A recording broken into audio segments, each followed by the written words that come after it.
Hello dear students, welcome in my YouTube channel. I Sandeep Rawat. Today we study about a number systems exercise 1.2 class 9th NCERT, right?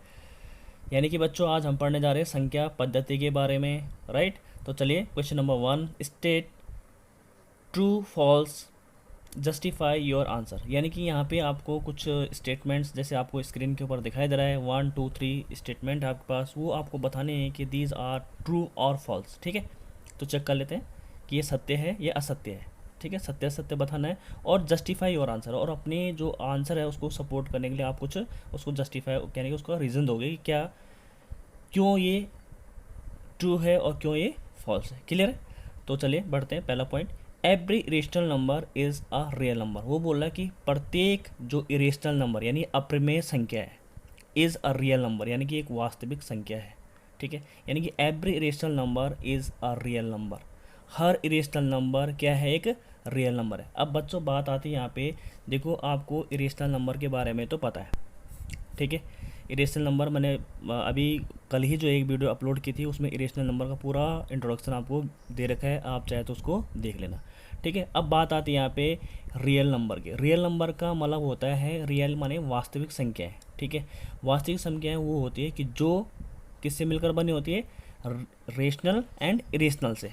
ठीक है, यानी प्रमेय और अप्रमेय संख्याओं से जो बनी होती है उन संख्याओं को हम क्या बोलते हैं? वास्तविक संख्या कहते हैं। It means the set of all the rationals and irrational numbers are called real number. यानी कि रियल नंबर क्या होता है? रेशनल का और इरेशनल नंबर्स का क्या होता है? एक सेट होता है। यानी कि अगर मैं रेशनल भी मिला दूँ, एक थैला लूँ और उस थैले में रेशनल नंबर भी डाल लूँ और इरेशनल नंबर डाल लूँ, तो आप उस थैले को क्या कहोगे कि ये क्या बन जाएगा? फिर रियल नंबर का एक थैला बन जाएगा, बैग बन जाएगा। क्लियर है? तो आपको पता है। अब यहाँ पे इसका मतलब जो आपको सोचो कि जो रियल नंबर है, ठीक है, जो रियल नंबर है बच्चों, वो किससे मिलकर बनते हैं? रेशनल, यानी जो पी अपॉन क्यू के फॉर्म में होते हैं रेशनल नंबर, प्लस किससे मिलकर बने होते हैं? इरेशनल नंबर, यानी कि जो पी अपॉन क्यू के फॉर्म में नहीं होते हैं। यानी कि जो मैंने कल बताया था टर्मिनेटिंग, नॉन टर्मिनेटिंग, रिपीटिंग, ये सब मैंने जो कल डिस्कशन किया था वो इसी पे बेस था, इरेशनल नंबर पे। यानी इरेशनल नंबर मैं दोबारा बताता हूँ, इरेशनल नंबर्स वो नंबर होते हैं कि जब आप किसी पी अपॉन क्यू के फॉर्म में आपने नंबर लिखा और उसको क्या किया? डिवाइड किया। सपोज़ कोई आपने डिवाइड किया, जैसे मैंने कहूँगा 22/7, आप इसको डिवाइड करेंगे तो जो इसका आंसर आएगा वो क्या आएगा? वो नॉन टर्मिनेटिंग होगा और नॉन रिपीटिंग होगा। तो जब ऐसा केस बन जाता है कि ना टर्मिनेट हो ना रिपीटिंग हो, तो उसको बोलते हैं इरेशनल नंबर। तो अब ये चीज़ें देखिए कि जो रियल नंबर है वो किससे मिलकर बनता है? रेशनल, जैसे मैंने कहा, और किससे? इरेशनल से। तो यहाँ पे पूछ जा रहा है क्या एवरी इरेशनल नंबर, यानी कि जो प्रत्येक इरेशनल नंबर है क्या वो रियल नंबर है? खुद सोचो कि वो बोल रहा है आपसे कि प्रत्येक जो इरेशनल नंबर है क्या वो रियल नंबर है। समझ में बात आई? तो हाँ, यहाँ पे होगा। क्यों? क्योंकि देखो रियल नंबर के अंदर क्या आ रहा है? इरेशनल नंबर आ रहा है। तो इसका मतलब रियल नंबर तो सबका क्या हो गया? हेड हो गया ना। अरे ये क्या हो गया? इसका सबका क्या होगा? हेड हो गया। तो इसका मतलब क्या हो गया? ये सपोज क्या है? फादर है और इसके क्या है? दो सन है, एक रियल और सॉरी एक रेशनल का और इरेशनल का। तो इसका मतलब क्या होगा? तो ये तो फादर है भाई, उसके अंदर तो सब क्या है? ये आएंगे ना, रेशनल और इरेशनल भी आएंगे। तो इसका मतलब हम यहाँ पे देखो आपसे क्या कह रहा है कि every irrational number is a real number. तो हर इरेशनल नंबर क्या रियल नंबर है? हाँ है। यानी कि जो भी इरेशनल नंबर होंगे वो कहीं ना कहीं रियल नंबर के सेट में भी आएंगे। तो आपको यहाँ पे क्या हो जाएगा? ये ट्रू हो जाएगा। ठीक है, क्लियर है? ये जो जस्टिफाई लिखा है मैं ये जस्टिफाई कर चुका हूँ। ठीक है, तो आप यहाँ पे लिखेंगे कि जस्टिफाई में अगर आपको एक लाइन में लिखना है तो आप लिख सकते हैं कि every irrational number is a set of in real numbers. ठीक है, यानी कि जो इरेशनल नंबर का जो सेट होगा वो किस में आता है? रियल नंबर में भी आता है। सेकंड पॉइंट पे चल लेते हैं। Every point on the number line is of the form root M where M is a natural number. देखो यहाँ पे एम को क्या बता रखा उसने? नेचुरल नंबर बता रखा है। क्या है? M is a natural number. अगर एम एक नेचुरल नंबर है तो नेचुरल नंबर तो आपको पता है कहाँ से स्टार्ट होते हैं? 1 2 3 4 5 एंड सो ऑन। इसका मतलब नेचुरल नंबर कभी भी नेगेटिव नहीं हो सकते। ठीक है, नेगेटिव होंगे तो इसका मतलब किस में आ जाएगा? इंटीजर्स में आ जाएगा। तो आपको ये कहा जा रहा है कि every point on the number line, यानी कि नंबर लाइन अगर आपको पता है कि नंबर लाइन में तो ये ऐसे भी होता है, 0 होता है, यहाँ 1 होता है, यहाँ 2 होता है, यहाँ 3 होता है, ऐसे यहाँ 4 है ना, चलता रहेगा। यहाँ क्या आएगा? नेगेटिव नंबर भी लिख सकते हैं, -2 -3, ठीक है, -1 जो भी है। चलता रहेगा सो ऑन। अब इसमें ये बोला जा रहा है कि क्या every point on the number line is of the form of root M, क्या किसी नंबर लाइन पे रूट एम जो है क्या होगा, होगा where M is a natural number, अगर जहाँ एम क्या है, नेचुरल नंबर है।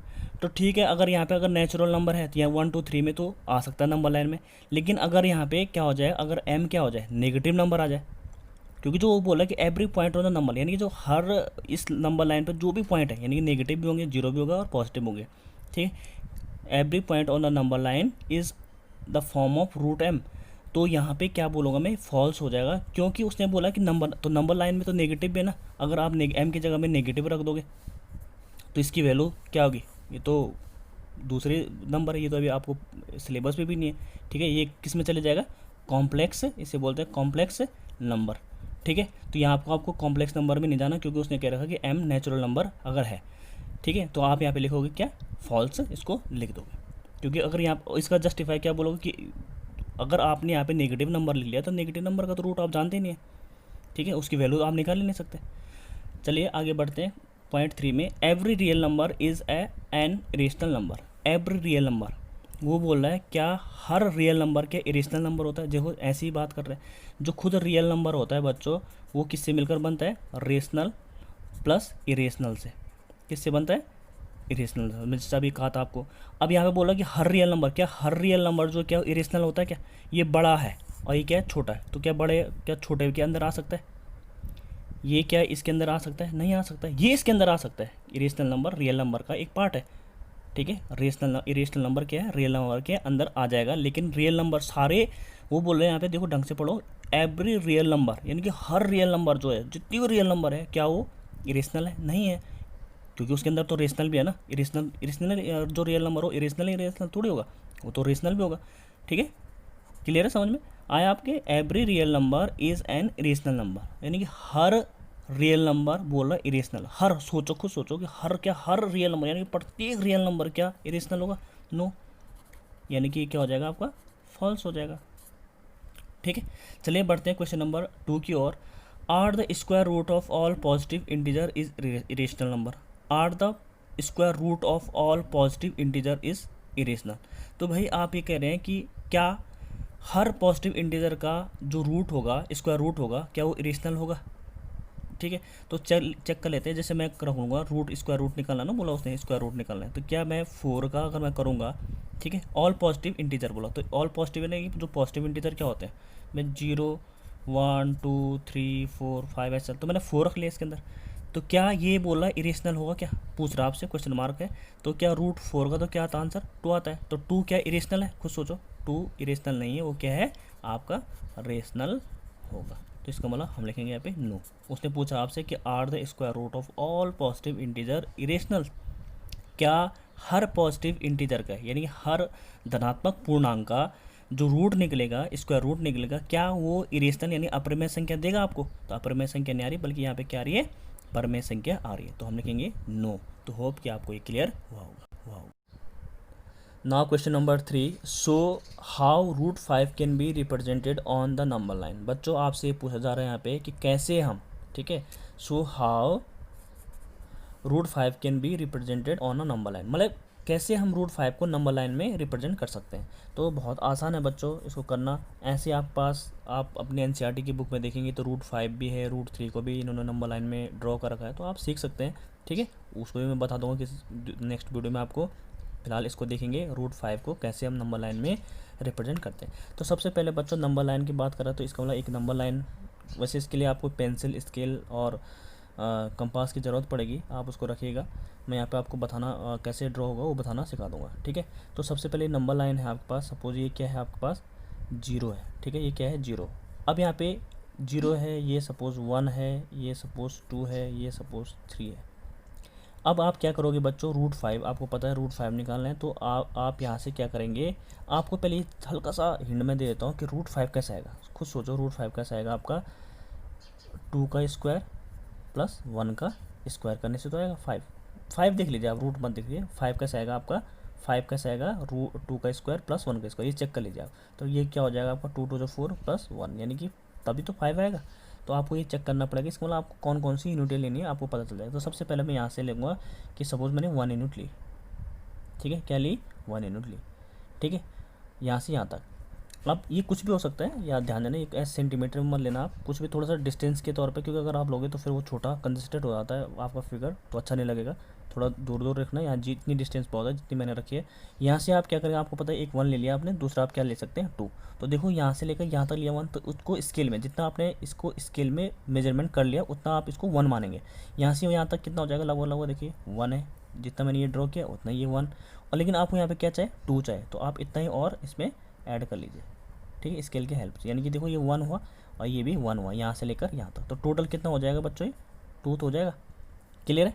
अब बच्चों इसका नाम मैंने दे दिया, जैसे ये ओ है, इसका नाम दे दिया मैंने ए, और इसका नाम दे दिया मैंने, ये क्या दे दिया, बी।